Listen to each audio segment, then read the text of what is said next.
What happened in race one? Max Nagel got off to a flying hole shot. Brian McKenzie, 1-2-1, was round the outside and about third or fourth. Just bouncing off the banking there. He's got Philip Arts up the inside of him, or Josh Coppins. Kendra Dyker went down the inside for second position. A little bit further back to Noel Leop, making the move around the outside of Gareth Swanepoel as he tried to close down another position. Then the Philip Arts Coppins battle lasted for about a lap or two. Eventually, Philip Arts got the better of his teammate.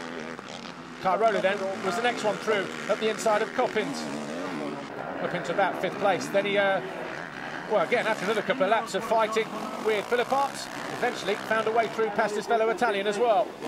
That was up into fourth position.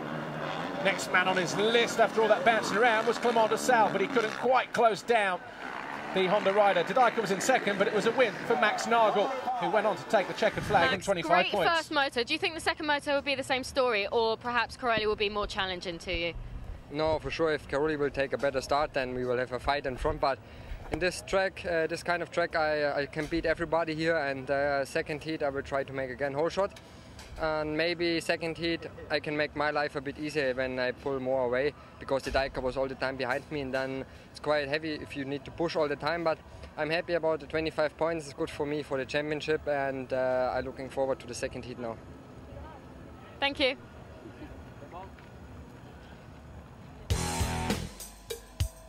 Well, I suppose you would be looking forward to the second heat if you've just picked up 25 points after winning race one. So Max Nagel on the factory Red Bull KTM was never headed here in the opening moto in Uddevalla. Next race in about 2 hours' time. Can he keep it on two wheels? Can he get out the start again? Can he take another 25 points? Will he win the overall Grand Prix? All those questions, of course, will be answered a little later on today.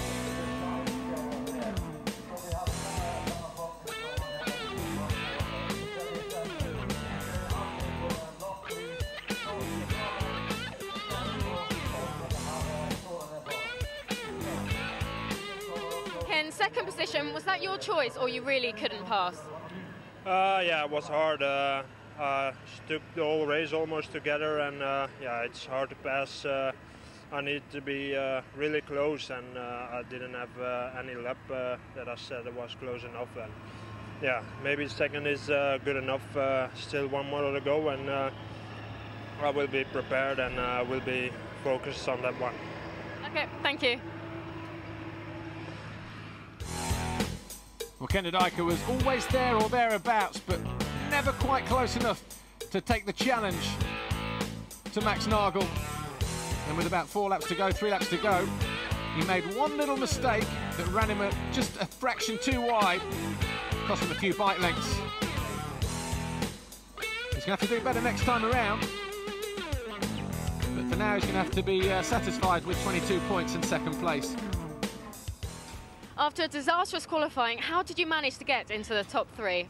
Yeah, sure, it was difficult because I was 21 on the gate, and my start was really good, and after I passed 3, and I know it was really fight behind me, and Cairoli come back, but I can resist to him, and I finished 3, it's good. Well done, thank you.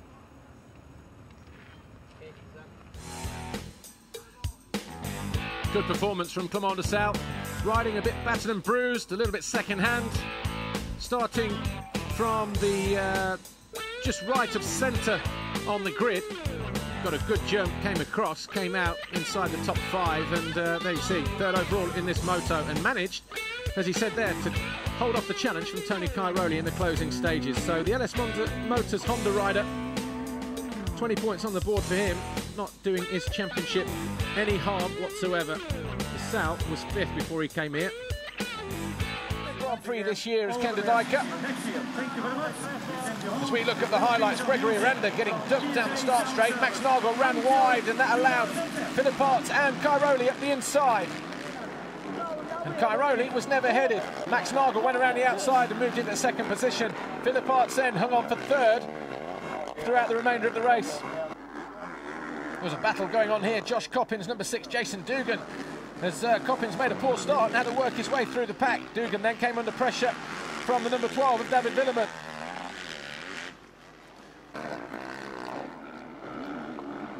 But in the closing stages, number 19, Philip Arts, came under pressure from number 9, Kendedijker, who couldn't find a way through. Nagel was up to second and knew that he would be victorious if he stayed there, despite the checkered flag and the win going to Tony Cairoli.